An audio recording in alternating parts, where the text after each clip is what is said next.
Hey, if you are wondering where's the black bar on the top of the iPhone 17 Pro Max, let me quickly show you and explain.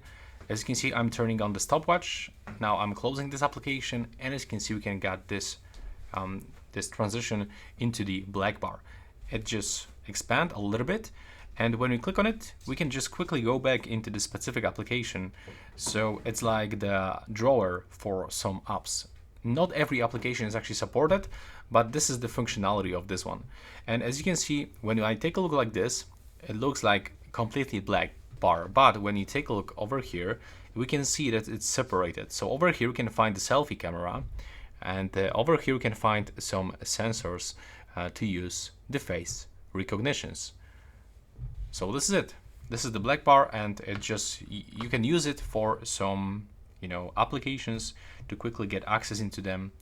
And when you click and hold it, you can even manage those applications without opening them, which is really useful, especially if you are using some other applications currently.